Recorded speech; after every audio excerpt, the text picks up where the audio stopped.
bien prendre place, s'il vous plaît. On va commencer par un diaporama. C'est ça?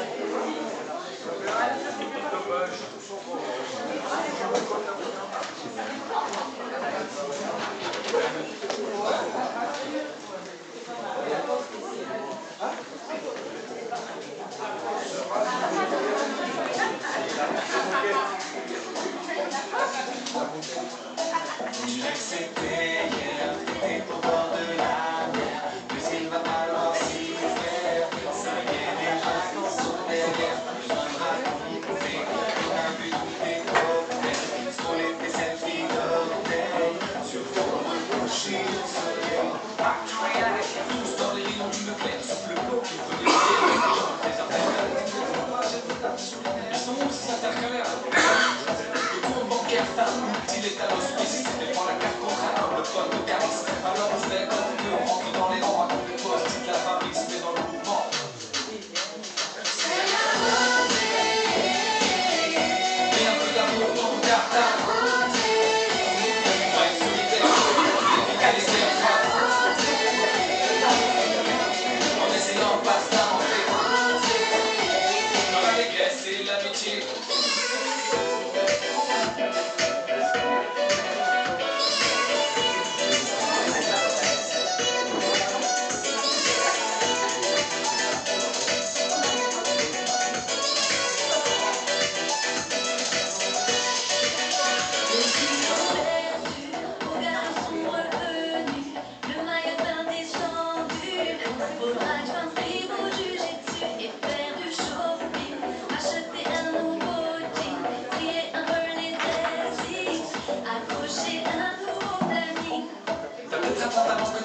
Fermé, mais au moins t'es plus détendu, donc tu seras plus performant. Et puis ça change à partir sur des bonnes bases. On sera efficace, mais pas kamikaze. C'est toi qui tire, on est devenu la radar, car des élèves tu fallait choisir comme sur un rando. Allez ensemble, on va se donner du courage avec un peu de chance. On va garder longtemps le bronzage.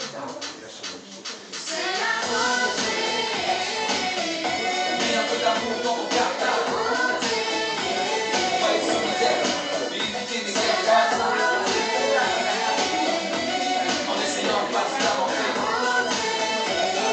Chose du bon côté. Arrête de stresser, de te dire que tu ne seras pas de taille. T'es un warrior, un soldat paré pour la bataille. Dans ta salle de classe, si jamais ce prof t'agace, pense que le 13 millions d'enfants rêvent d'être à ta place. À tous les profs, merci quand c'est bien nos enfants. Pour ce qui est des valeurs, c'est le jeu de parents.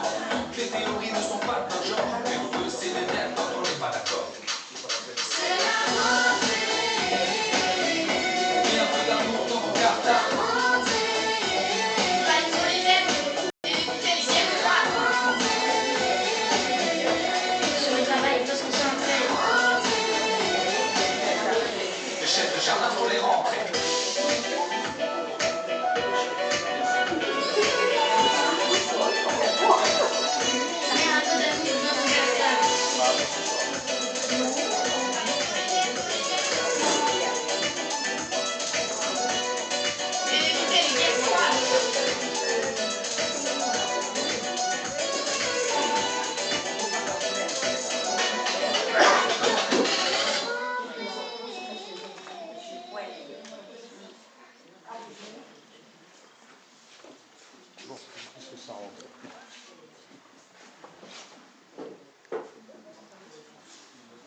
Pas, hein.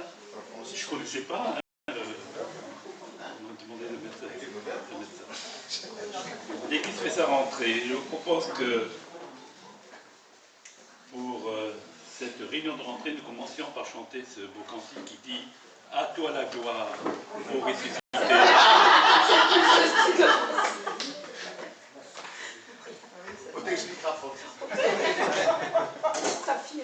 On croyait que la vidéo c'était l'idée à toi.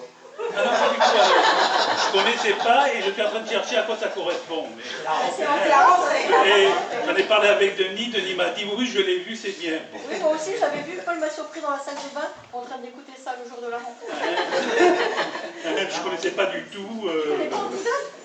Donc, mais comme on a un ancien qui l'avait vu, qui m'a dit oui, oui, je suis d'accord. Ah mais là j'ai pris un antidote. J'ai dit,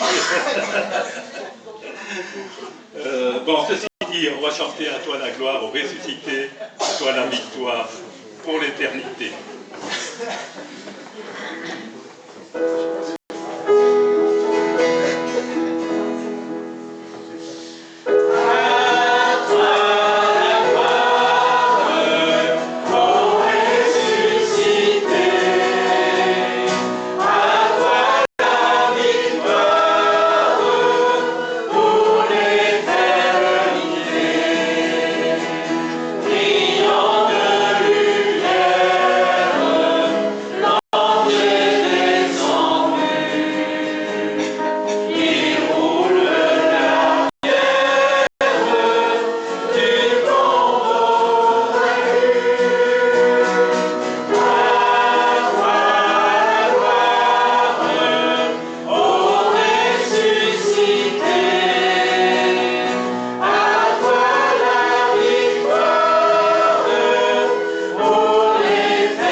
À une sœur et à un frère de prier maintenant pour ce moment que nous allons passer ensemble.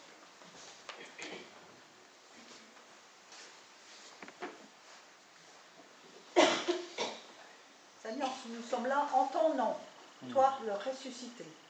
Nous sommes là pour te donner gloire, pour t'honorer. Seigneur, nous sommes venus dans ta maison par notre propre volonté, pas par contrainte. Et Seigneur, nous voulons vraiment te chanter, te louer, t'honorer et te dire combien nous t'aimons. Sois glorifié parmi nous, Seigneur. Amen. Amen.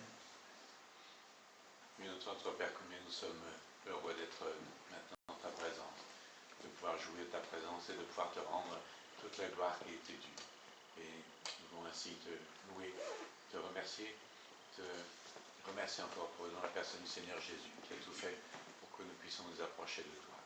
Te remettons encore cette heure que tu ouvres nos cœurs devant toi et que nous puissions recevoir ainsi de toi toute grâce excellente. Te remettons aussi tous ceux qui sont absents pour quelques raisons, pour tous nos malades aussi, et que tu veuilles encore rafraîchir les cœurs. Et nous t'adressons aussi encore cette prière dans le précieux de Jésus. Amen. Amen. On va continuer en chantant ce cantique qui dit « Dieu a une armée qui se lève pour lui obéir. Dieu a une armée qui se lève pour le servir.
C'est la rentrée. Et cet après-midi, il va y avoir le barbecue là, à la fin de la réunion. Et vous allez aborder certains sujets cet après-midi, et en particulier un sujet sur le service, sur l'engagement dans l'Église et sur les groupes de ministères. Et cette semaine, alors, bon, je suis comme beaucoup de personnes, je ne suis pas un accro du téléphone ou de Facebook, mais je le regarde, je le lis, il y a des choses qui m'intéressent.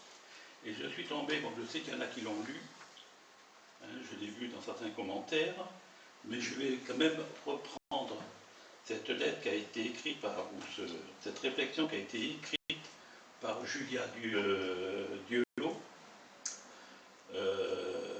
et que je trouvais extrêmement intéressante pour ce matin.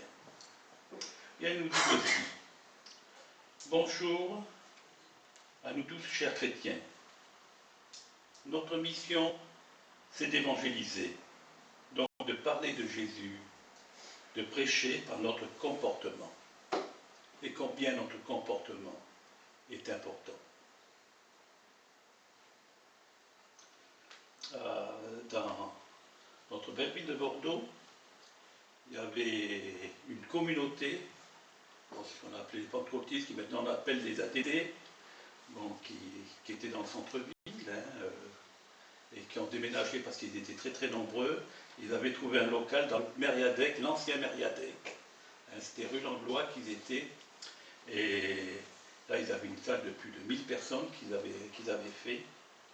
Et il y a des gens, pas mal de gens du quartier. Bon, c'était un quartier assez très très populaire, on va dire. Et dans ce quartier populaire, hein, il y avait des gens bon, qui n'avaient pas tellement les moyens, et il y avait l'imposition des mains. Ils allaient dans cette salle où on imposait les mains aux malades, on priait pour les malades. Et bon, il y en a beaucoup qui habitaient le quartier, bien sûr. Hein, et je me souviens d'une fois qu'il y avait un collègue de mon père qui était venu manger à la maison et qui habitait dans une maison. Et sa réflexion avait été celle-ci: les gens qui vont dans cette église, qu'est-ce qu'ils sont méchants? Elle avait une voisine qui allait, qui disait qu'elle y allait, Il avait été pauvre. Et c'était quelqu'un qui était horrible dans son quartier. Le témoignage qu'elle pouvait porter, rien que par son comportement, était affreux. Notre comportement de tous les jours, partout où nous nous trouvons, est extrêmement important. Nous prêchons par notre comportement. Et de prier pour les âmes afin que Dieu les touche. Parler de l'amour de Dieu, aimer Dieu et demander aux autres d'aimer Dieu, c'est ce que nous sommes conviés à faire, c'est même ce que Jésus nous recommande. Mais notre mission n'est pas de terroriser les non-chrétiens et de leur imposer Jésus. Ça me rappelle Aimé Boisson quand il était pharmacien, et un jour il y a quelqu'un qui critiquait Jésus, qui critiquait les chrétiens, et ils en sont arrivés aux mains, puis il lui a déboîté la mâchoire. En disant, t'aimes pas Jésus, plaque. Il a déboîté la mâchoire. Après, il l'a remis en place. Hein. Mais c'est pas notre rôle de terroriser et d'imposer Jésus. Car même le Dieu créateur nous a créés libres, afin que nous fassions nos choix. Mais pourquoi ne pas laisser les choix aux autres? Ils sont libres de dire oui ou non à Jésus-Christ. Forcer Christ aux gens est contre-productif. Au lieu de se rapprocher de lui, s'en éloigner plus. D'ailleurs, notre mission n'a jamais été de forcer ou de faire la guerre au nom de Jésus. Ça ne sert à rien de dire aux gens qu'ils doivent accepter Jésus pour que leur vie change ou pour qu'ils évitent l'enfer, c'est faux. L'évangile des profiteurs et des paresseux. Le profit et la peur passent, mais l'amour persiste. C'est pour cela que Jésus nous a recommandé l'amour. Notre rôle est de prêcher. Mais c'est Dieu qui sauve. Penser que c'est nous qui sauvons nous conduit nous-mêmes à la perdition, car cela nous sous-entend qu'on se met à la place de Dieu. Dieu est souverain, il sauve qui il veut. Et les autres sont libres de faire leur choix. L'amour, c'est aussi de respecter les choix des autres, chercher la paix et vivre en harmonie avec son entourage. Aussi, on ne prêche pas les autres qui viennent dans notre église, ou ne se délocalisent, on ne délocalise pas les autres chrétiens. Si seulement si les personnes acceptent de croire et de recevoir Jésus-Christ de son corps pour progresser, ce qui compte. Pourquoi faire plus de publicité pour son église, son ministère, son pasteur, et moins de publicité pour Jésus? Et moi je rajoute un commentaire que j'ai mis dessus qui dit ceci: Julia, c'est exactement ça que la parole de Dieu nous enseigne. Nous sommes sauvés pour servir Dieu et notre prochain. Et pour ce dernier, dans la libre acceptation pour lui, nous devons être comme un phare. À lui de choisir sa direction, mais il a tous les éléments, et c'est ça qui est important.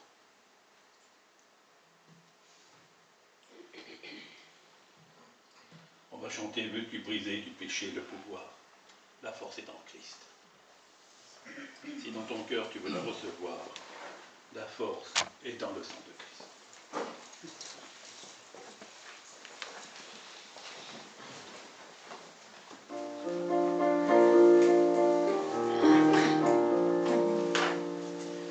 Veux-tu briser du péché le pouvoir?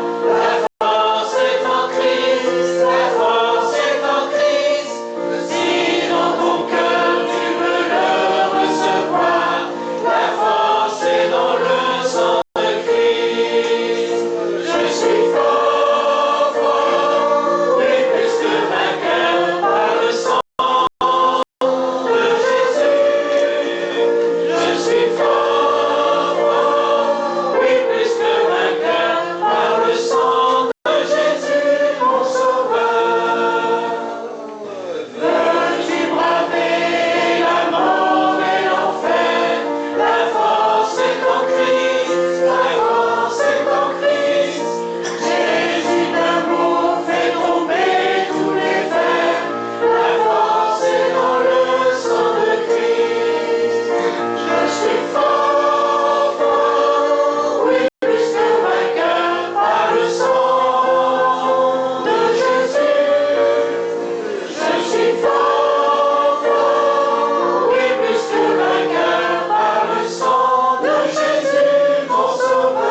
22, il dit ceci, je vous le dis en vérité, si quelqu'un dit à cette montagne, ôte-toi de là et jette-toi dans la mer, et s'il ne doute point son cœur, mais qu'il croit, ce qu'il dit arrive, il le verra s'accomplir.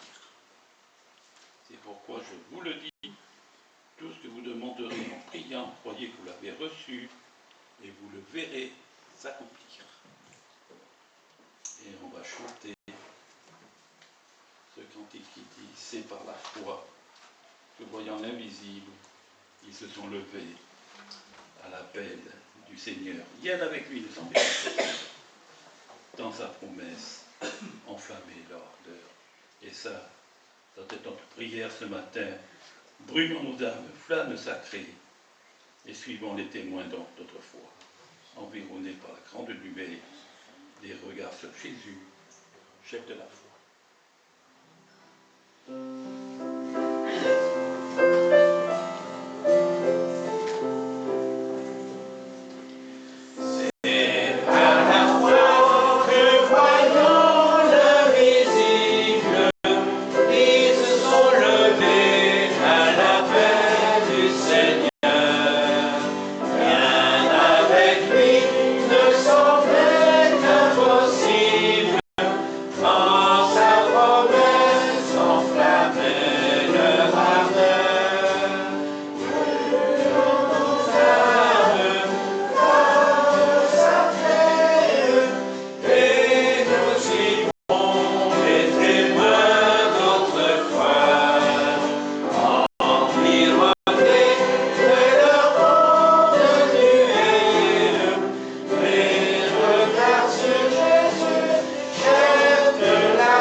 Je ne sais pourquoi dans sa grâce, Jésus m'a tant aimé, pourquoi par son sang il efface ma dette, mon péché. Mais je sais qu'en lui j'ai la vie. Il m'a sauvé dans son amour. et gardé par sa main meurtrie, j'attends l'heure de son retour.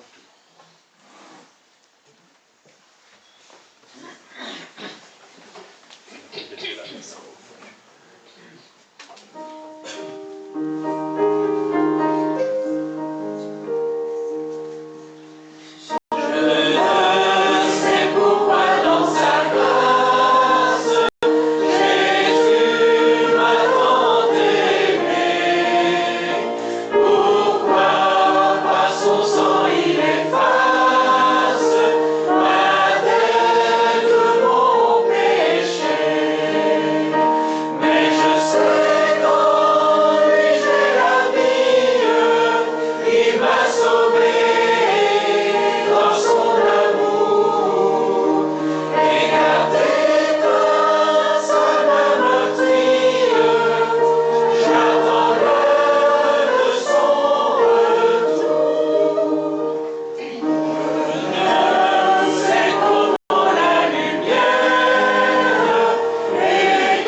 Là, nous allons donc maintenant passer donc au repas du Seigneur, ce repas qu'il a institué lors de son dernière Pâques qu'il a passé avec ses disciples. Et alors nous trouvons dans Exode 12, au verset 46, « La Pâque sera mangée dans une même maison. Tu n'emporteras point de sa chair hors de la maison, et vous n'en casserez pas un os. » Et en Jean 19, il nous est dit, « Tout cela arriva afin que soit accomplie l'Écriture, pas un de ces os ne sera cassé. » Le rapprochement de la Pâque en Égypte et de la croix de Jésus-Christ est évident. Et Paul, dans sa lettre aux Corinthiens, dit « Notre Pâque, Christ, a été sacrifié. » L'agneau de la Pâque était mis à part dès le 10e jour du premier mois, puis offert dans la nuit du 14e, dans la nuit du 14e au 15e jour. Et de la même façon, Jésus-Christ est entré triomphalement à Jérusalem le 10e jour du mois, désigné comme roi par une foule de juifs enthousiastes. Mais, à la fin de cette semaine, c'est la semaine dite de la Passion, il a été crucifié et sacrifié la veille de la Pâque. La fête de la Pâque, qui se tient chaque année au 15e jour du premier mois de l'année, commémore la Pâque initiale, instituée en Égypte, et qui préfigure ici la mort du Seigneur. De même, la scène instituée par le Seigneur rappelle son sacrifice. Une recommandation quant à l'agneau de la Pâque montre aussi le lien avec le sacrifice du Seigneur. Aucun os de cet agneau sacrifié ne devait être cassé. Et il en a été ainsi le Seigneur, dont le squelette tout entier a été préservé dans son intégrité. À l'époque romaine, il est d'usage de briser les jambes des crucifiés lorsqu'on veut abréger leur agonie, qui autrement pouvait durer plusieurs jours. La mort suit alors rapidement par asphyxie. C'est ce qui arrive aux deux malfaiteurs crucifiés à côté du Seigneur, mais les soldats venus rompre les jambes de Jésus comprennent qu'il est déjà mort et que ce geste est inutile. Alors, un des soldats lui perça le côté avec sa lance. Les pilums utilisés par les légionnaires romains provoquaient des dégâts importants lorsqu'ils pénétraient dans un organisme humain. Mais ce coup de lance dans la cage thoracique est dirigé par Dieu de telle manière qu'aucun os de notre Seigneur n'a été brisé. Cette attention particulière du Père pour le corps de son Fils bien-aimé est un signe de plus qu'il est vraiment l'agneau de Dieu qui ôte le péché du monde. Nous trouvons en Jean chapitre 1 verset 29 ce que Jean le baptiseur a proclamé quand Jésus est venu au Jourdain. Pourquoi Dieu a-t-il livré Jésus pour moi? Nous trouvons en Romains 8 cette phrase, celui même qui n'a pas épargné son propre Fils. Voilà l'agneau qui ôte le péché du monde. La vue d'un agneau blotti contre sa mère ou cheminant sur un sentier nous attendrit. Nous sentons le besoin de le protéger. Reviennent alors en mémoire deux versets. Lorsqu'un homme épargne son fils qui le sert, Malachie 3, il y a eu pour un jour où Dieu n'a pas épargné son Fils unique et bien-aimé, l'agneau de Dieu, venu pour ôter le péché du monde. Pourquoi? Dieu, dans sa parole, se révèle tel qu'il est. Amour et lumière, grâce et vérité. Concilier la vérité et la justice inflexible de Dieu avec sa grâce a nécessité pour Dieu lui-même le sacrifice de son agneau, son propre Fils. Il l'a livré pour nous et a fait tomber sur lui le châtiment que mérite le péché que nous avons commis. Ainsi, sa justice est satisfaite et la grâce règne par la justice. Nous trouvons dans la lettre aux Romains chapitre 5. Arrêtons-nous pour considérer les souffrances de Jésus, celui qui n'a jamais commis de péché. Et Dieu l'a pour nous identifié au péché, afin qu'en lui, nous devenions justes, que nous rappelle l'apôtre Paul dans sa lettre aux Corinthiens. Coupable, si je place ma confiance en Jésus, mort sur la croix et ressuscité, je suis donc assuré par le juge suprême de la salut éternelle. Comment ne pas joindre ma voix au cœur céleste, qui dit « Digne est l'agneau qui a été immolé de recevoir honneur et gloire au siècle des siècles ». En revanche, comment échapperons-nous si nous méprisons le grand salut opéré par celui-même que Dieu n'a pas épargné, ce que nous rappelle l'auteur de l'Épître aux Hébreux. Alors le Seigneur nous demande, suite à ce grand sacrifice, de prendre ce repas en mémoire de lui. Et je relis ce que le Seigneur lui-même dit en Luc 22, versets 14 à 22. Quand ce fut l'heure, Jésus se mit à table avec les apôtres et leur dit « J'ai vivement désiré célébrer cette Pâque avec vous avant de souffrir. En effet, je vous le déclare, je ne la mangerai plus jusqu'au jour où tout ce qu'elle signifie sera accompli dans le royaume de Dieu. » Puis il prit une coupe, leur rendit grâce et dit « Prenez cette coupe et partagez-la entre vous, car je vous le déclare, dorénavant, je ne boirai plus du fruit de la vigne jusqu'à ce que le royaume de Dieu vienne. » Ensuite, il prit du pain, remercia Dieu, le partagea en morceaux, puis leur donna en disant « Ceci est mon corps qui est donné pour vous. Faites cela en souvenir de moi. » Après le repas, il fit de même pour la coupe, en disant, « Ceci est la coupe de la nouvelle alliance conclue par mon sang, qui va être versé pour vous. » Et voilà donc ce que nous faisons, dimanche après dimanche, pour ne pas oublier ce que le Seigneur a fait. Cette œuvre merveilleuse qui est incommensurable, que nous ne faisons qu'entrevoir, comme nous le rappelle l'apôtre Paul, comme au travers d'un verre brouillé, mais bientôt nous verrons face à face. Et ainsi, donc, nous louons le Seigneur par ce moyen, en nous rappelant par ce repas symbolique tout ce que le Seigneur a fait pour nous. Les enfants vont devoir rejoindre leur groupe, mais avant, je vais demander donc à Nathalie pour la rentrée. Je vais vouloir donc présenter ces groupes. Merci. Merci. Donc voilà, aujourd'hui, les enfants font la rentrée. Donc on voudrait, avec les moniteurs, vous les présenter pour que vous les connaissiez un petit peu mieux et pour que vous puissiez prier pour eux. Donc je vais demander aux enfants s'ils veulent bien s'avancer, parce que je ne vais pas les présenter à leur place. Ce serait bien de venir là près de moi. Donc ça, c'est Flavian. Sa grande sœur, Alexia. Le petit frère, Nathaël. Et Esther. Il y en a d'autres d'habitude, ils sont absents aujourd'hui. Donc d'habitude, on a Marlon, Exaucé, Émeraude et Vainqueur en plus. Ça, voilà. Et je voulais en profiter pour vous dire que vous vous souvenez certainement tous de la famille Ponzel qui a été pendant plusieurs années parmi nous.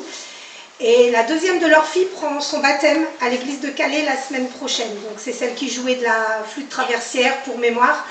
Et c'est une grande joie. Donc moi je vous invite à prier pour tous nos enfants, nos jeunes, pour qu'ils puissent s'engager avec le Seigneur. Merci.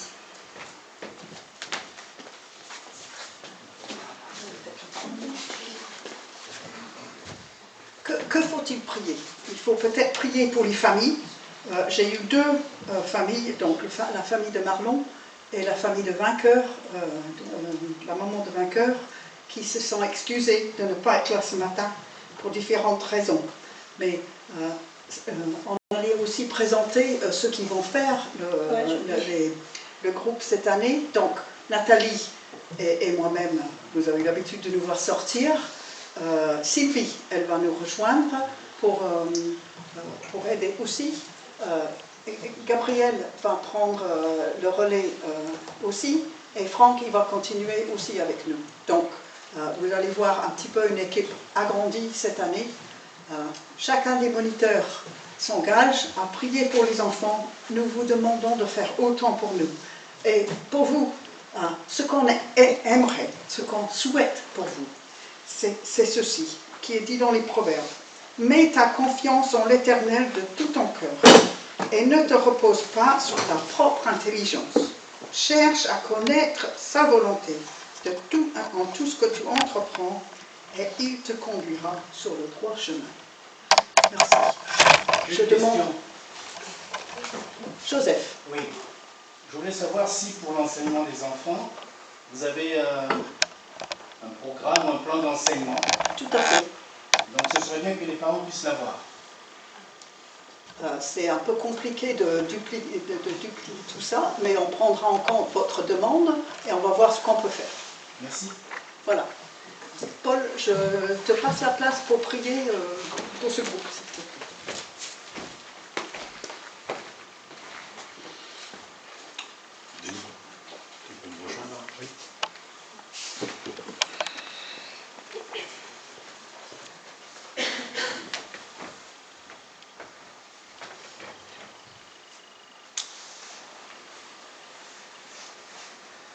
Seigneur, déjà être reconnaissant pour les enfants que tu as accordés comme une grâce particulière aux familles qui sont représentées.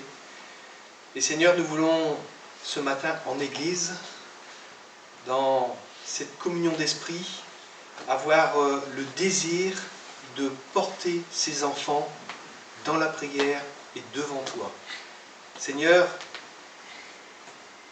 ils vont vivre des choses durant cette année, ils vont apprendre des choses, mais le désir, Seigneur, de notre cœur et notre prière, c'est qu'ils fassent on va dire, des pas dans la foi avec toi, Seigneur. Qu'ils reçoivent des grâces toutes particulières, des exaucements aussi. Parce que nous-mêmes, dans notre vie, tu nous donnes de faire des expériences avec toi. Tu nous donnes de vivre des temps forts, même s'il y a des temps difficiles, tu nous apprends à vivre avec toi en comptant sur ta grâce. Seigneur, nous savons bien que ce monde ne fera pas de cadeaux, mais avec, Seigneur, ta main dans la leur, eh bien, tu pourras avancer. Tu pourras les faire progresser dans la foi, mais aussi, Seigneur, dans la vie éternelle. Alors, merci de graver au plus profond d'eux, Seigneur, sur les tables de leur cœur, ta parole, pour qu'au moment difficile, ils s'en souviennent et ils s'en servent comme appui. Merci de bénir chacun d'eux. Et ceux qui n'ont pas, malheureusement, eu la chance d'être présents ce matin, Seigneur, tu leur accordes cette grâce particulière aussi, Seigneur, d'être avec eux à chaque instant. Merci pour ton amour, merci pour ta fidélité, parce que pour nous, Seigneur, c'est un surappui. Alors, fais du bien à chacun de ces enfants, et tu bénis aussi les familles qui représentent ces enfants. Merci, Seigneur, pour tout, dans le nom de Jésus. Amen. Toi, Père, combien on te loue et te remercie encore pour tout ce que tu as fait, tout ce que tu feras. Et nous voulons encore te confier ces enfants, qu'ils puissent s'ouvrir leur cœur et comprendre tout l'amour qui les environne et que tu as un plan pour eux, pour leur vie. Nous voulons aussi te remettre tous ceux qui les encadrent et qui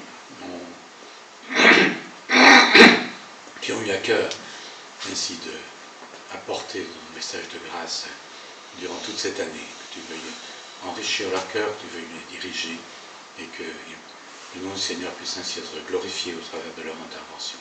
Nous voulons te les remettre, que tu les environnes d'une nouvelle protection et qu'ils puissent ainsi être dans ta dépendance et pouvoir ouvrir ta parole et te référer à ta parole seule. Te remettons ainsi tout cela devant toi avec la reconnaissance de nos cœurs en t'adressant encore cette prière au président de Jésus. Amen. Amen. Dieu vous bénisse.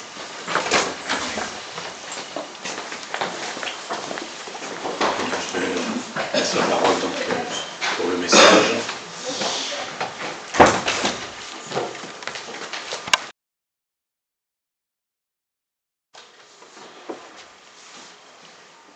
Nous en sommes à Luc chapitre 19. Je vais prendre des versets 1 au verset 27. Jésus étant entré dans Jéricho, traversait la ville. Et voici un homme riche, appelé Zachée, chef des publicains, cherchait à voir qui était Jésus. Mais il ne pouvait y parvenir à cause de la foule, car il était de petite taille. Il courut en avant et monta sur un sycomore pour le voir, parce qu'il devait passer par là. Lorsque Jésus fut arrivé à cet endroit, il leva les yeux et lui dit « Zachée, hâte-toi de descendre, car il faut que je demeure aujourd'hui dans ta maison. » Zachée se hâta de descendre et le reçut avec joie. Voyant cela, tous murmuraient et disaient « Il est allé loger chez un homme pécheur. » Mais Zachée, se tenant devant le Seigneur, lui dit « Voici, Seigneur, je donne aux pauvres la moitié de mes biens, et si j'ai fait tort de quelque chose à quelqu'un, je lui rends le quadruple. » Jésus lui dit « Le salut est entré aujourd'hui dans cette maison, parce que celui-ci est aussi un fils d'Abraham, car le Fils de l'homme est venu chercher et sauver ceux qui étaient perdus. » Ils écoutaient ces choses, et Jésus ajouta une parabole, parce qu'ils étaient près de Jérusalem, et qu'on croyait qu'à l'instant le royaume de Dieu allait paraître. Il dit donc, un homme de haute naissance s'en alla dans un pays lointain pour se faire investir de l'autorité royale et revenir ensuite. Il appela 10 de ses serviteurs, leur donna 10 mines et leur dit, faites-les valoir jusqu'à ce que je revienne. Mais ses concitoyens le haïssaient. Et ils envoyèrent une ambassade après lui pour dire, nous ne voulons pas que cet homme règne sur nous. Lorsqu'il fut de retour, après avoir été investi de l'autorité royale, il fit appeler auprès de lui les serviteurs auxquels il avait donné l'argent, afin de connaître comment chacun l'avait fait valoir. Le premier vint et dit, Seigneur, ta mine a rapporté 10 mines. Il lui dit, c'est bien, bon serviteur. Parce que tu as été fidèle en peu de choses, reçois le gouvernement de 10 villes. Le second vint et dit, Seigneur, ta mine a produit 5 mines. Il lui dit, toi aussi, sois établi sur 5 villes. Un autre vint et dit, Seigneur, voici ta mine que j'ai gardée dans un âge, car j'avais peur de toi, parce que tu es un homme sévère. Tu prends ce que tu n'as pas déposé, et tu moissonnes ce que tu n'as pas semé. Il lui dit, je te juge sur tes paroles, méchant serviteur. Tu savais que je suis un homme sévère, prenant ce que je n'ai pas déposé, et moissonnant ce que je n'ai pas semé. Pourquoi donc n'as-tu pas mis mon argent dans une banque, afin qu'à mon retour, je la retirasse avec un intérêt? Puis il dit à ceux qui étaient là, ôtez-lui la mine et donnez-la à celui qui en a 10. Ils lui dirent, Seigneur, il a 10 mines. Je vous le dis, on donnera à celui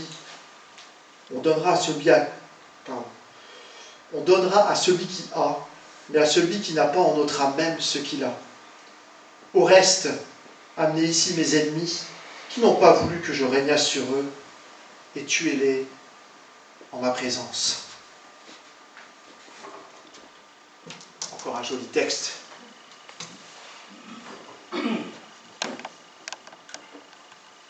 Seigneur, je veux te remettre ce que nous allons partager ensemble, Seigneur. Seigneur, merci parce que tu veux nous parler ce matin au travers ta parole, Seigneur, et je me place encore une fois devant toi, en humble serviteur, Seigneur, que tu puisses être les mots dans ma bouche, Seigneur. Nous parler ce matin, au travers de ce passage. Merci de faire que nos cœurs soient bouillants ce matin, soient prêts à recevoir encore cette semence que tu veux mettre dans nos cœurs, Père. Merci de nous faire du bien, Jésus. Amen. Un beau passage, un beau texte comme tous les textes de la parole de Dieu. Et cette histoire est assez sympathique quand même. Cette histoire dans un premier temps de Zachée. Je ferai en 2 temps cette histoire de Zachée, puis dans un second temps, voilà cette parabole où le Seigneur donne ses mines à chacun de ses serviteurs. L'histoire est assez rigolote avec ce petit bonhomme. On ne parlera pas de taille ce matin. Ce petit monsieur qui grimpe dans un arbre afin d'arriver à voir Jésus. La Bible est remplie de petites histoires, vous savez, je le dis souvent, ces petites histoires toutes simples mais qui nous apportent tellement lorsqu'on prend le temps d'y réfléchir et d'y comprendre le sens.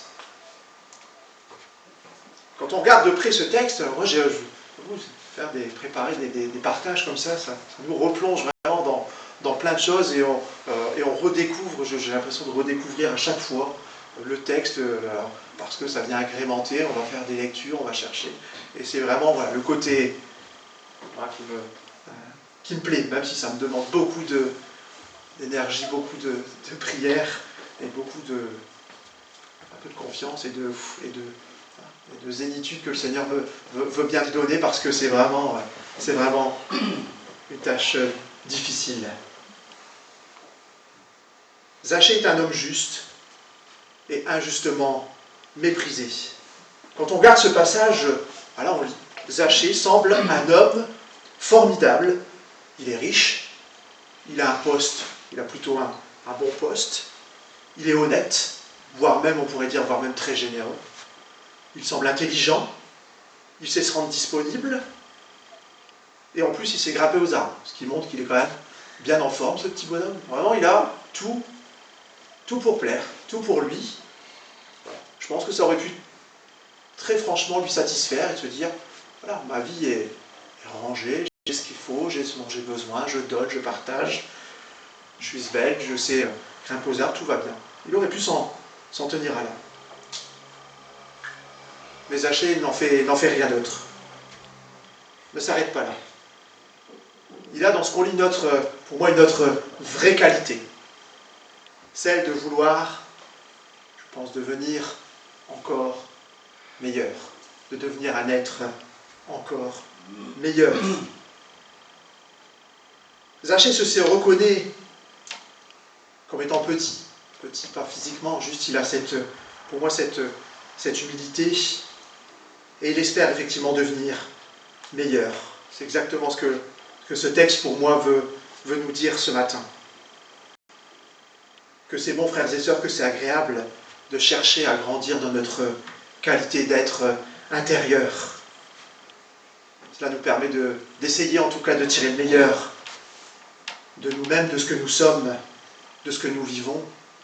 Pas pour en retirer quelque chose de personnel, et de pouvoir effectivement, j'ai entendu ce matin, quand je suis sorti de petites minutes, mais notre témoignage, qui on est, comment on réagit.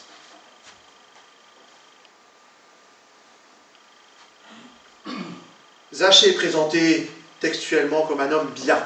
J'insiste, c'est un homme bien. Zachée, vous savez ce que ça veut dire à peu près. En hébreu, moi j'ai redécouvert, on replonge. Je ne vais pas demander à Lille qui s'est lié ce matin, mais ça évoque simplement en hébreu la question de la pureté et l'éclat de la neige. Alors, vous voyez, on ne peut pas, Zachée, c'est quand même un nom qu'il fallait porter. Pourtant, je ne sais pas si vous êtes comme moi, mais quand j'ai déjà entendu cette histoire, c'est pas vraiment l'image que je retiens ou que j'ai retenue de Zachée. Je ne sais pas, peut-être que je m'étais planté jusqu'à aujourd'hui, plutôt pas entendu ça. Ce que je retenais moi plutôt, c'était que Zachée, très certainement, il avait fait sa fortune de manière plus ou moins malhonnête. Plus ou moins malhonnête, que les gens ne l'aimaient pas beaucoup. Forcément, vu le poste qu'il avait, les gens ne l'aimaient pas spécialement. Et que, très simplement, que c'est sa rencontre avec Jésus qui a fait de lui un homme bien. Pourtant, le texte ne nous dit pas ça. Le texte nous dit que, avant même de rencontrer Jésus, il lui explique, Seigneur, je fais le bien, quand j'ai fait du mal, je rends. Il déroule, et c'est pas à cet instant-là où il rencontre Jésus qu'il devient cet homme bon. Zachée n'a fait le moindre tort à personne, il rembourse 4 fois ce qu'il a fait perdre aux autres. Jusque-là, c'était normal, c'était la loi, c'était pas juste un excès de bonté de sa part, il s'appliquait à la loi. Zachée, donc je répète, je confirme, Zachée semblait donc un homme juste, très généreux. Pour autant, la foule va vite le traiter. Vous voyez, Zachée, il est en haut de cet arbre. Sa seule intention, c'était quoi? C'était juste de voir Jésus. Il a entendu parler de Jésus et sa seule et unique intention, c'était de le voir. Je pense que jamais il n'avait émis l'hypothèse que Jésus allait se planter en bas de l'arbre et lui parler, lui dire mais il faut que je vienne chez toi. Je pense que c'était pas pensable pour Zachée. Donc les autres le traitent effectivement de pécheur, ils vont même jusqu'à dire mais Jésus, qu'est-ce que tu vas faire? Qu'est-ce que Jésus va encore une fois traîner avec ces gens ces mauvaises personnes qui font méchantes, injustes, etc. On ne connaît pas ça aujourd'hui. Je pense qu'on ne connaît pas ça dans notre société. Je ne vais pas faire les éloges d'Internet, des réseaux sociaux. Ça va très vite. Souvent, vous savez, coller une étiquette à quelqu'un, ça va beaucoup plus vite et c'est beaucoup plus simple que de réussir à lui retirer. Pourtant, Jésus ne s'arrête pas à ce que la foule lui renvoie. Il faut se dire ce matin que cette personne qui est injuriée, comme l'a été Zachée, ça peut être nous, ça peut être notre frère, ça peut être notre sœur. Pourquoi cette foule est si dure avec Zachée? Je ne sais pas, le texte ne nous dit pas spécialement. Est-ce que j'ai vu, est-ce que vous avez une espèce de réponse à cette question? Comment? Parce que voilà, je pense que son rang, son poste, uniquement, on n'a que cette réponse à apporter.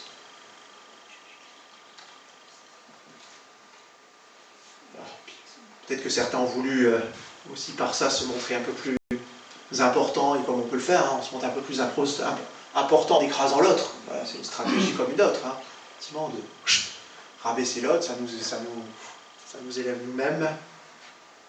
Peut-être que les gens étaient effectivement jaloux de la richesse que Zachée pouvait avoir et de son poste, effectivement élevé.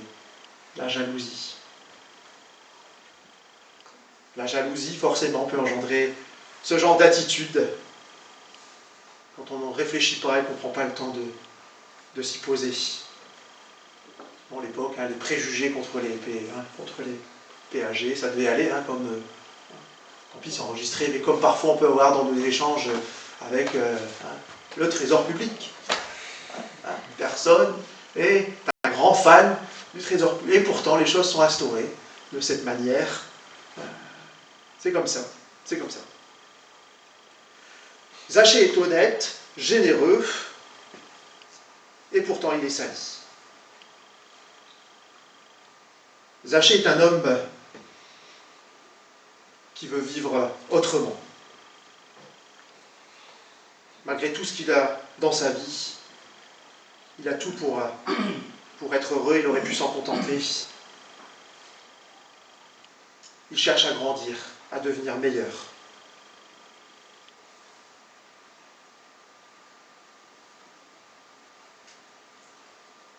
Zachée a entendu parler de Jésus. Mais la foule n'était pas toujours, du coup les gens autour n'étaient pas toujours spécialement méchants, parce que quand il parlait de Jésus, voilà, ça faisait du bruit, Jésus va arriver, etc. Ce qui était apporté sur Jésus, on n'en disait pas que du mal, et Zachée l'avait entendu. Et donc il se dit, mais tiens, une bonne idée, moi je veux aller le voir, ce Jésus dont tout le monde parle. Et comme je vous le disais tout à l'heure, je cherchais juste à le voir. Alors pas possible, il y avait tellement de monde, il y avait tellement de foule, et il était tellement petit, que ça venait un petit peu compliquer la tâche pour lui. Et donc, il court devant tout le monde et il va s'installer dans cet arbre incognito. Donc, effectivement, c'était l'idée, je suis là-haut, je vois tout ce qui se passe, j'ai une belle place, et puis personne ne fera spécialement attention à moi.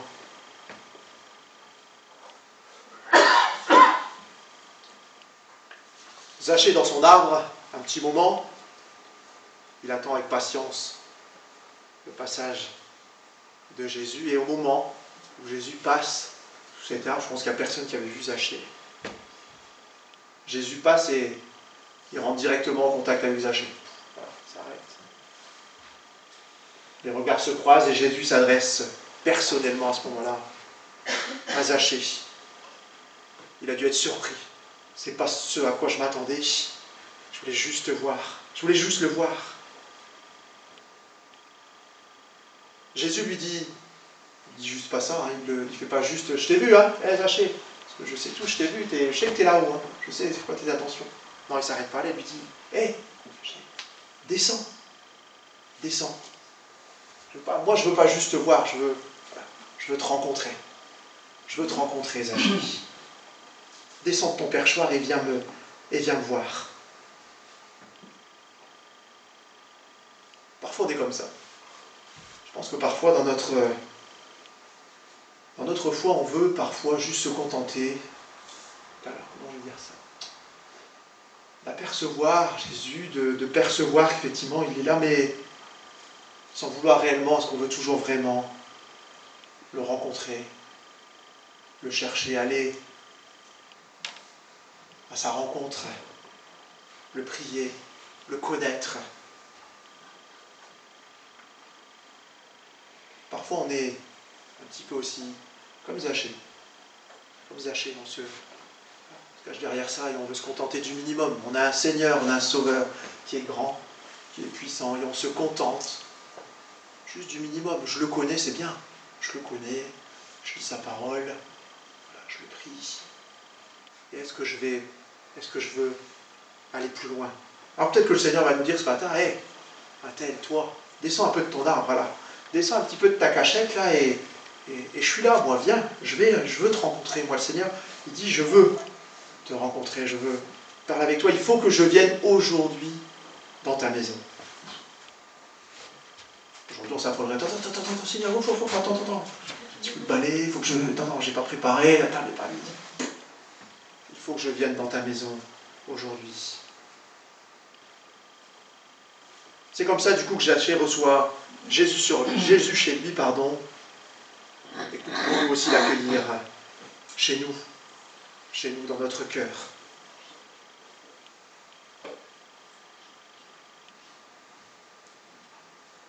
Ce n'est pas suffisant de simplement entendre la parole les paroles que nous relate la Bible.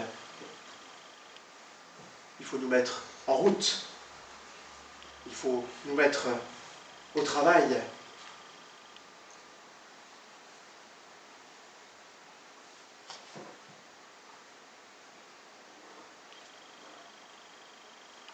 L'Évangile nous dit que cela se passe à Jéricho. Cette ville plutôt bien connue dans la Bible. Lieu où le peuple hébreu entre en terre promise par Dieu.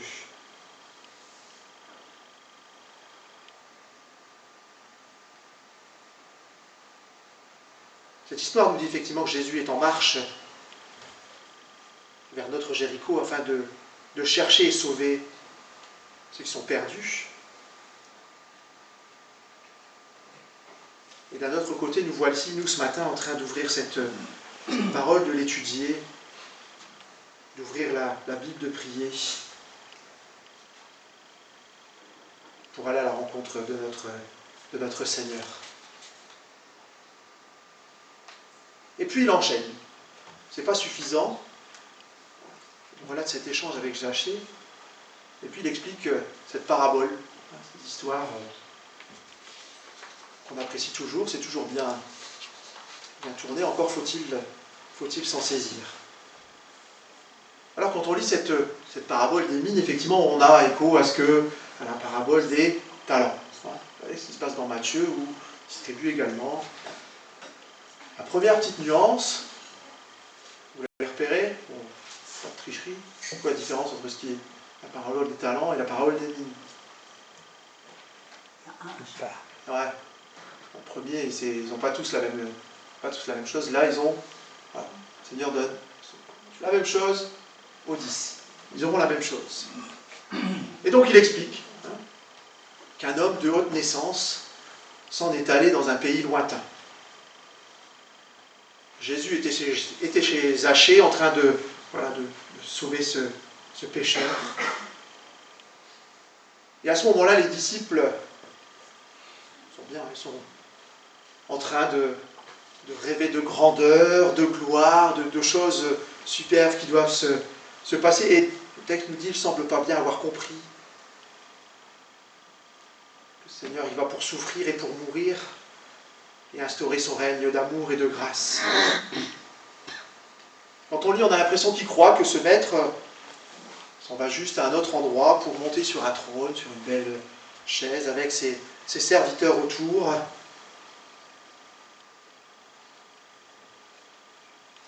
Et pourtant, ce n'est pas l'heure des forêts, ce n'est pas l'heure de tout cela, c'est l'heure de se mettre, je disais tout à l'heure, de se mettre, c'est celle du travail. Il faut se mettre au travail, il faut retrousser les manches et il faut servir le Seigneur.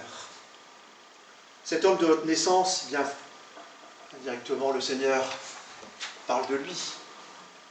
Qui peut être un homme de haute naissance si ce n'est Jésus, Fils de Dieu? Il est en train d'expliquer ce qui se passe. Concrètement, il est en train d'expliquer ce qui va se passer. Et comme il nous le fait très souvent, on est tellement avec nos œillères et nos regards humains que... Oh, elle est belle cette histoire, c'est vraiment bien. Il y a la belle morale. En fait, le Seigneur nous explique très clairement ce qui va se passer. Jésus est donc cet homme de haute naissance. Il va se faire investir de l'autorité royale, pas dans ce monde, parmi ses serviteurs, mais Dieu l'a couronné, roi de l'univers, roi de l'Église. Il va partir pour un temps indéterminé. Et il va revenir. Il va revenir. Et donc il dit que ce Seigneur, avant de partir, il appelle 10 de ses serviteurs. suis pas étalé parce que la question des 10, on pourrait rentrer dans les détails. Pourquoi 10 et pourquoi... hein. En tout cas, une chose qu'il faut comprendre, c'est qu'il a choisi 10, pas qu'il n'a pas voulu en choisir 20 ou 30, Jésus. Voilà. En tout cas, dans ce que j'ai lu, c'est que ce nombre 10 exprime, c'est pas de moi, exprime la plénitude, et comme il a été question des 10 commandements, des 10 vierges, voilà, c'est un chiffre qui explique cela. Ça ne veut pas dire que les 10 sont au travail et les autres, ils attendent que ça se passe et que les autres sont mis de côté. Pas du tout. Donc cet homme de haute naissance confie à chacun une mine. Alors c'est la question, hein, les Juifs à l'époque n'avaient pas spécialement de monnaie, et pour payer, voilà, ils payaient en pesant une quantité d'or, d'argent ou de cuivre hein, qui correspondait à la valeur de ce qu'ils avaient à acheter. En gros, une mine, voilà, pareil, je n'ai pas fait Wikipédia, la mine représente plusieurs centaines de grammes d'or, d'argent, de cuivre, ce qui est déjà en soi pas mal. Hein. Bah, je pense qu'on serait content, un beau petit capital tout de même, on se le dise. Là, contrairement à Matthieu, effectivement, ils reçoivent chacun la même chose, une mine. Et qu'est-ce que ce Seigneur leur dit? Il leur dit, voilà, je vous donne ces mines, négociez-les, mettez-les en valeur, faites-les fructifier. C'est important, c'est ce que je vous demande. C'est ce que je vous demande. Ces mines, qu'est-ce qu'on peut en faire, nous, ce matin? C'est ce que je me dis, hein, quand je lis un texte, je me dis, mais qu'est-ce que je peux en faire de ça, moi? Voilà, cette question de mine, personne, qu'est-ce qu'on va me donner? C'est quoi, Seigneur? Qu'est-ce que tu veux? Qu'est-ce que tu veux me dire? Chacun s'est vu confier un trésor. Et le jour où le Seigneur est rentré dans ma vie, il m'a effectivement confié un trésor qui a bouleversé ma vie. La parole de Dieu. On m'a parlé du Seigneur, on en a parlé verbalement, et puis personne m'a dit, ben écoute, lis, voilà, regarde.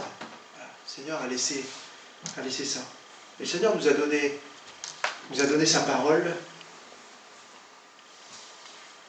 nous a donné, on l'a entendu ce matin, cette mission d'être témoin là où il nous a placés, d'être ces petites lumières, cette petite lumière.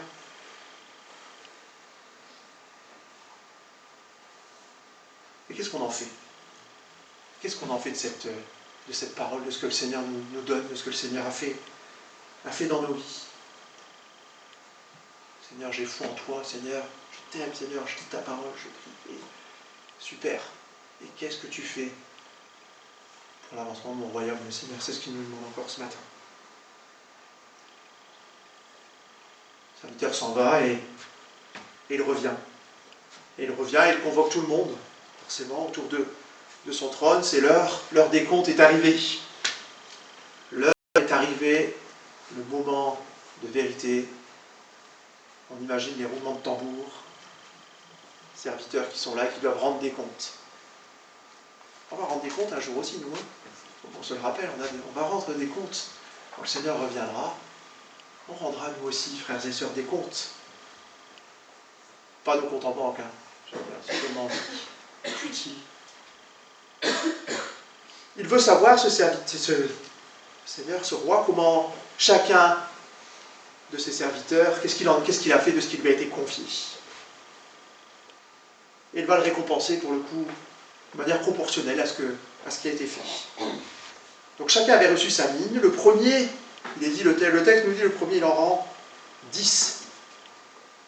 Et il reçoit en échange le gouvernement de 10 villes. Plutôt pas mal comme récompense, je trouve. Plutôt pas mal. Le second, lui, en ramène 5. Et donc il a 5 villes. On peut se dire que plutôt des serviteurs fidèles. Je pense qu'ils sont plutôt fidèles à leur maître. Et d'ailleurs, ils disent, Seigneur, c'est ta mine que tu m'as donnée.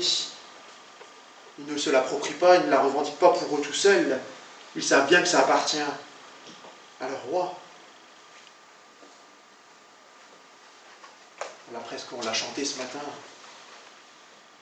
Tout est grâce dans le royaume de Dieu. Le Seigneur nous a nous a tout donné. Et que nous dit la parole, c'est l'évangile de Jésus, puissance de Dieu pour le salut de quiconque croit. Notre seule mission ce matin, c'est de ne pas garder ce trésor qu'on nous a fait découvrir un jour pour nous-mêmes, mais de pouvoir aussi l'annoncer autour de nous, de pouvoir faire fructifier, j'aime pas ce terme, mais vraiment de pouvoir le communiquer, de pouvoir le partager. Ne soyons pas des égoïstes. Des égoïstes, je dis toujours, mais si personne ne m'avait un jour parlé, de près ou de loin, du Seigneur Jésus, j'aurais continué mon chemin, j'aurais continué ma vie, qui n'aurait, j'en suis convaincu, n'aurait absolument pas été celle que j'ai aujourd'hui. C'était le plan du Seigneur pour moi. Et je vais faire juste une petite parenthèse sans vouloir m'étaler, c'est exactement... On a regardé un film hier soir, absolument pas prévu d'en parler, mais on a regardé un film. Ben ouais, je regarde des films. Vous avez regardé un film, elle m'a dit, il faut qu'on regarde ça en famille. Ok, on va regarder. Et je pense que ça vaut vraiment le coup de le voir. Alors peut-être que vous l'avez déjà vu, et ça s'appelle La Battante. Si je ne me trompe pas, La Battante. Alors je ne vais pas trop vous raconter l'histoire du film, mais un petit peu quand même. Tant pis, vous ne regarderez pas, mais comme quoi les plans du Seigneur sont toujours, nous bouleversent et nous chamboulent tout le temps. Je vais vous expliquer quand même, tant pis, je suis désolé si je vous spoil l'histoire, mais il faut le regarder, les détails sont vraiment intéressants, et la manière dont c'est fait, très court. Un couple chrétien qui travaille dans un collège américain chrétien. L'homme est responsable de l'équipe de basket du collège. Il donne tout pour cette équipe. Il prépare la rentrée d'après en disant voilà, on va gagner le championnat l'année prochaine, on est deuxième, mais on va gagner. Et plus rien ne va plus. La rentrée nouvelle se prépare. On annonce un plan social dans l'usine du village, et tout le monde s'en va, il n'y a plus de jeunes, il n'y a plus... Et l'équipe de basket, elle se réduit à peau de chagrin, il n'y a plus qu'un joueur. Alors, il en faut moins 5, donc c'est mal barré pour lui qui avait préparé tout son truc. Et puis la principale du collège le voit, elle lui dit ben, j'ai besoin de toi, pour faire une équipe de cross-country. Il dit mais moi c'est le basket, mon truc, c'est pas du tout mon plan, c'est celui-là, c'est pas... Tu vas faire. Et donc le jour J, il va pour les inscriptions de club, et une personne, une seule jeune fille assise, voilà, dans les rangs, dans les tribunes, pour s'inscrire. Et au moment où il commence en rentrant en discussion avec elle, cette jeune fille sort sa bombe de ventoline, et dit ouf, pour faire du cross-country, ça craint. Ça craint. Alors imaginez-vous, lui qui avait tout prévu, son plan, s'est calé dans ses chrétiens, etc. Tout avec cette jeune fille. Je vous passe tous les détails. Et cette jeune fille, elle va avancer, ce couple va faire des choses formidables, va prier, Et cette jeune fille va se retrouver un jour dans le bureau de la principale, qui va lui parler de manière individuelle du Seigneur. Cette jeune fille n'avait pas de parents. Ses parents vivaient avec sa grand-mère. Faites exprès ou pas, vous allez voir que le Seigneur, il est bon. Ce prof de sport fait des visites avec le pasteur de son église dans les hôpitaux. Et il arrive dans cet hôpital pour voir une personne, et donc le pasteur se rend tout seul, parce qu'il fallait être tout seul dans une chambre. Et en se faisant bousculer dans un couloir, il y a une porte de chambre qui s'ouvre, et il se retrouve dans une chambre face à un homme aveugle. Et voilà, les échanges se font. Et au fur et à mesure de l'histoire, en fait, rapidement, on découvre que cet homme avec qui il a des échanges n'est autre que le père de la jeune fille qu'il va devoir former à la course. Et là, on se dit, mais Seigneur, quel chamboulement dans la vie de cet homme. Franchement, il n'avait pas prévu ça. Alors cette jeune fille, je pense qu'elle ne s'attendait pas non plus à rencontrer son vrai papa, etc. Et donc l'histoire du sport qui va avec. Vraiment, Ça ne suffit pas ce que je vous dis, ça ne suffit pas. N'empêche que le plan du Seigneur, pour nous, il est parfois chamboulant, c'est parfois une tornade dans nos vies. Le Seigneur fait parfois des tornades dans nos vies. Et je pense qu'on en a peut-être vécu les uns et les autres. On va se dire c'est des petites tornades, mais le Seigneur ne fait pas les choses à moitié. N'empêche que cette jeune fille va se donner au Seigneur pleinement, va le dire devant ses camarades, va s'en exprimer, franchement, je vous donnerai les références, ça vaut vraiment le coup d'œil. J'en reviens à mon histoire, à notre texte de ce matin.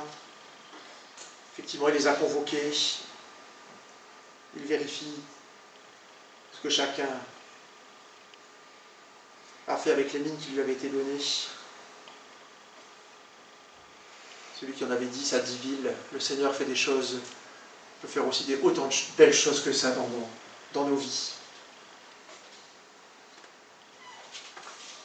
Le Seigneur leur dit, on va bien, c'est bien. Le Seigneur, on est content. Le Seigneur pourrait nous dire, c'est bien. Ce que tu as fait, ce que tu as dit, ce que tu as partagé, c'est bien.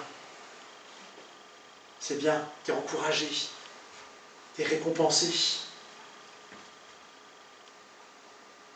Avouez que 10 villes pour 2000, c'est quand même une récompense plutôt royale. Et après tout, le serviteur, il a fait que ce qu'on lui avait demandé.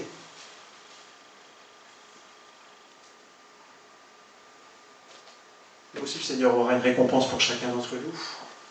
Cette récompense, on ne l'aura pas aujourd'hui, elle est prévue. Autant du Seigneur.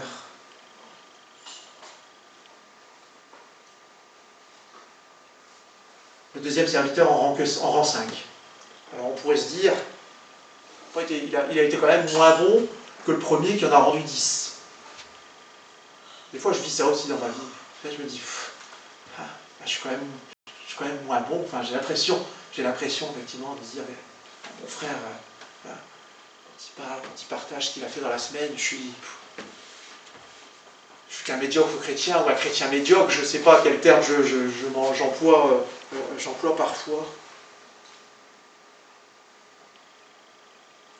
N'empêche que le Seigneur lui dit aussi, c'est bien, c'est bien.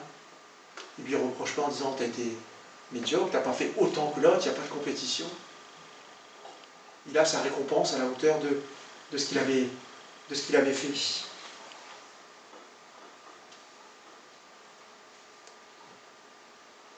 Et puis, arrive un autre serviteur, qui lui, voilà, plutôt les mains dans les poches, et qui n'a absolument rien fait de ce que son maître lui avait confié. Il l'a mis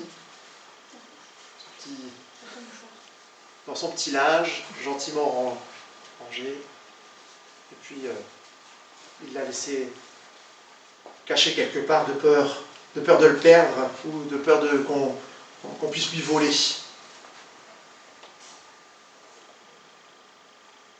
qu'il ne nous arrive pas non plus parfois de faire ça avec la parole de Dieu? Vous savez, des fois, je dis, on a toujours des moments où le Seigneur nous ouvre des portes et on a un mot à dire, où on peut témoigner avec ce qu'on est, avec juste ce qu'on vit. Et on ne sort même plus le mouchoir, on sort le drap. On sort un drap, on cache tout ça là-dedans, et oui, je vais rester plutôt incognito, et je ne vais pas trop m'étaler, et puis je vais laisser dire, et je ne vais pas me positionner, je ne vais pas dire ce que... non, je ne suis pas d'accord, parce que voilà, moi dans ma vie, voilà ce que j'essaye de faire, voilà ce que le Seigneur me demande. Voilà, je préfère... on va mettre ça sous un drap, et on va passer notre tour.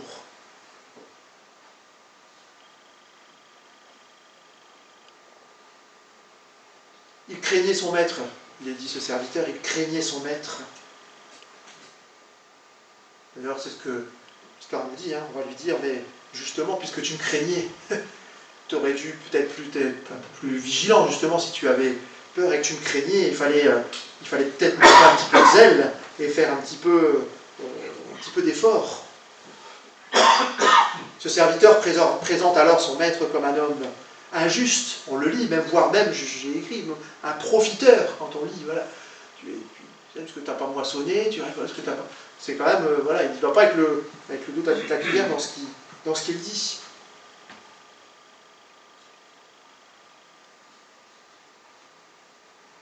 C'est un peu parfois aussi notre. Je n'ai pas idée ce matin de faire faire la synthèse de ce qu'on est, mais parfois on est dans ces situations.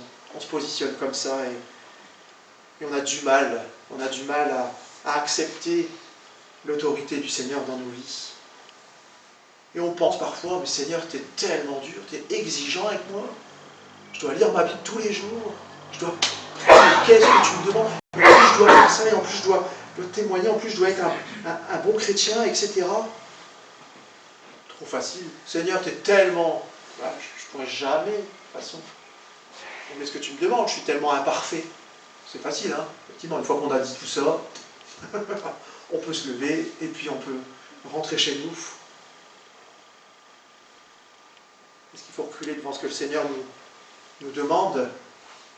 On s'est rappelé ce matin ce que le Seigneur avait fait pour nous. C'est pas rien. Il a donné sa vie sur la croix. Paul nous l'a rappelé. Voilà. Il a été transpercé. Son sang a coulé.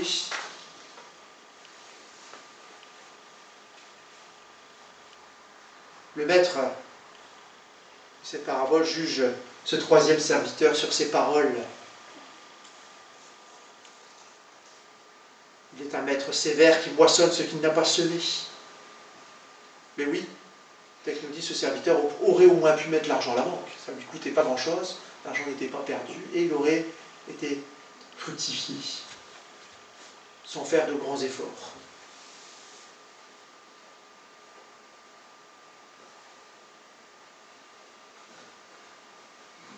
Qu'est-ce qui va se passer pour cet homme? On va dire, mais hop, stop, vous lui prenez-lui ce qu'il a, et vous allez le donner à celui qui m'en a ramené 10. Oh non, c'est quand même pas juste, il en a déjà 10, et on donnera à celui qui a, et on prendra à celui qui n'a pas.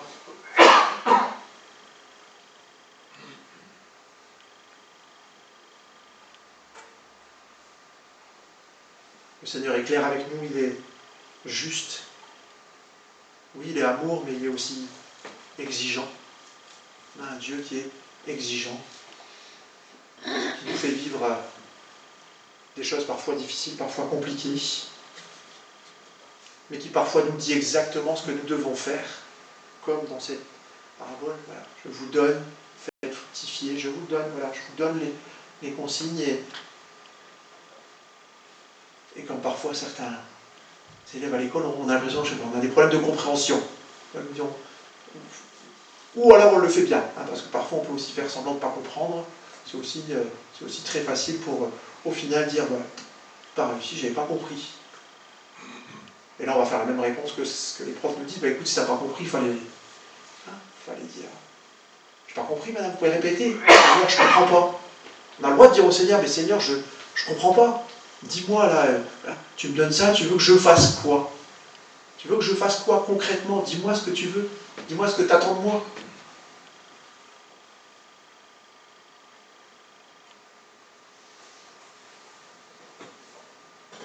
Le Seigneur nous demande ce matin encore de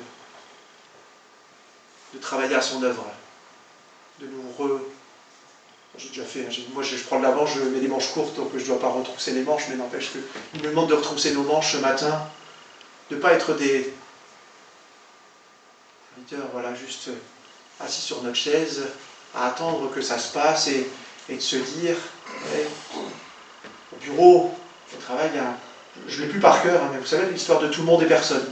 Ah, personne n'est convaincu que tout le monde va le faire, enfin, un truc de dingue. Au final, il n'y a jamais personne qui fait rien, parce qu'on a toujours l'impression que l'autre va le faire. Mais comme l'autre est persuadé que c'est vous qui allez le faire, au final, il ne se passe pas grand-chose. Il ne se passe pas grand-chose. Le Seigneur te demande quelque chose à toi ce matin en particulier, à chacun d'entre nous. Peut-être que comme Zachée, tu es bien. Tu te dis, ma vie, elle est calée. Voilà.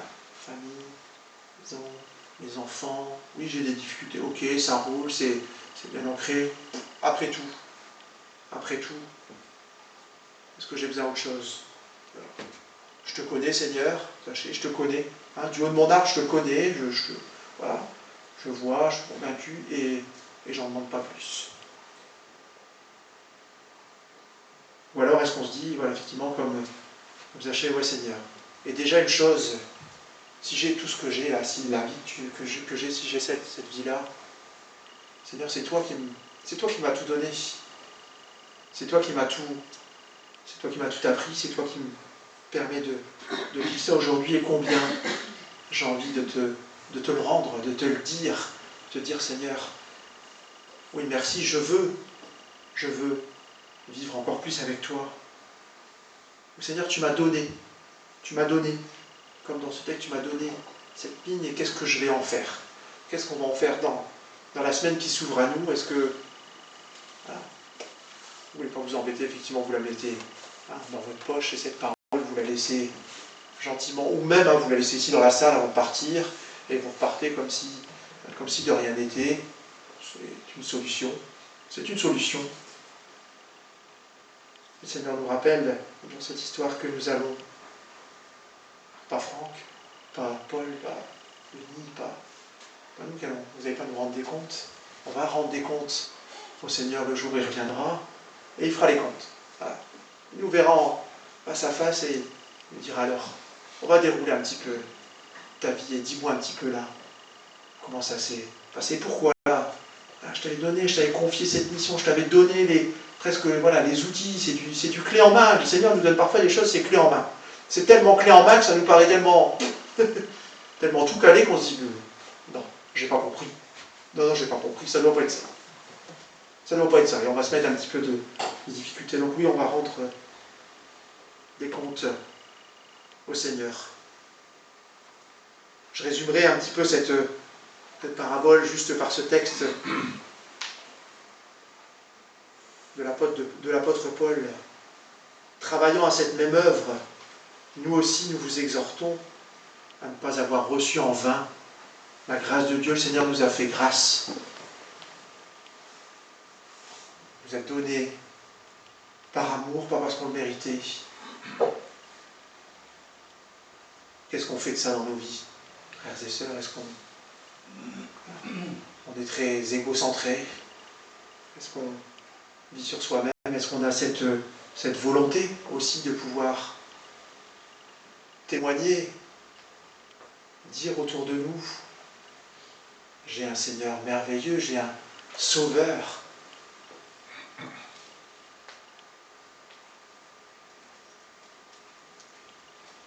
Dans Matthieu, au chapitre 25, au verset 23, vous connaissez par cœur cette phrase. C'est bien, bon et fidèle serviteur. Tu as été fidèle en peu de choses. Je te confierai beaucoup. Entre dans la joie de ton maître.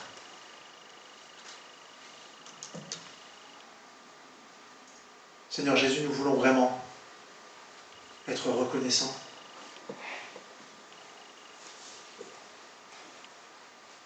Pour ce que tu fais pour nous. Pour ce que tu nous mets encore à disposition ce matin, au travers de ta parole. Merci parce que tu nous permets et tu nous offres un chemin tout tracé, Seigneur. Seigneur, tu attends aussi de nous que nous soyons des soldats. On l'a chanté ce matin. Dieu a une armée, pas qui reste assis là, mais qui se lève. Et qui se lève pas pour se mettre en avant, mais qui se lève pour te servir, pour t'obéir. Seigneur, aide-nous, chacun et chacune, vraiment être bien disposés dans nos cœurs, dans nos paroles, dans nos échanges, dans nos prises de position. Et Seigneur, nous voulons faire fructifier ce que tu nous as donné. Partager cette grâce, cet amour, partager ta parole. Arrêtez de nous cacher en haut des sycomores, en haut de nos sycomores, dans nos petites tours dorées bien tranquilles. Seigneur, comme Zachée, quand on agit comme ça, tu nous vois. Tu nous vois, peut-être que ce matin, on était dans notre petit cocon bien tranquille, en se disant, mais voilà, moi tout va bien, je suis bien comme ça. Et le Seigneur est là ce matin et il te le dit, il t'appelle, il te dit, hé, ok, viens maintenant, tu descends, et je vais venir chez toi. Et le Seigneur t'invite ce matin, si c'est ton cas, à faire ce pas, parce que je me dis que Zachée, il aurait pu rester accroché à sa branche là-haut et faire sa tête de mule, et dire, mais moi je vais rester là, je n'avais pas décidé spécialement de te rencontrer. Descends de ton petit concombre ce matin et le Seigneur t'appelle. Le Seigneur a besoin de toi. En tout cas, il veut se servir de toi. Seigneur, que toute la grâce te revienne. Dans le beau nom de Jésus Père. Amen. Le Seigneur a besoin des compétences de chacun de nous. Et l'Église, notre Église, a besoin des compétences de chacun. Et cet après-midi, on va arriver aux annonces. Vous allez avoir un moment ensemble de repas, de barbecue. Et dans l'après-midi, vous allez parler justement de ces choses-là. Et je vous invite à tous de ne pas hésiter à prendre une part active dans notre communauté. Les annonces. Cette semaine, donc le jeudi à 14h30 et 20h à l'église et sur Google, il y a des études bibliques.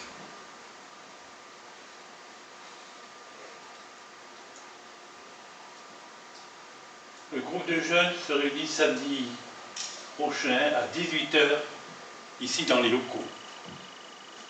Que les jeunes viennent.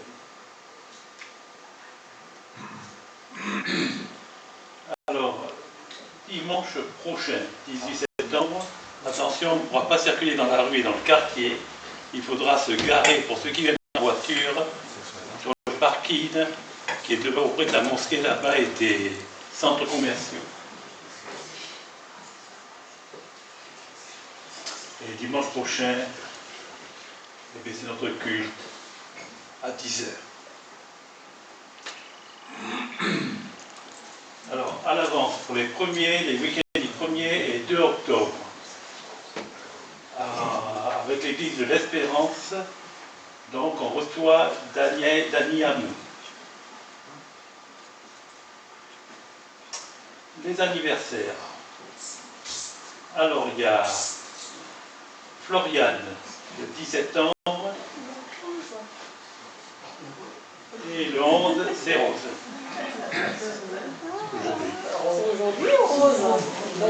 Rose, c'est aujourd'hui. On en a 2. Alors, Rose, bon anniversaire.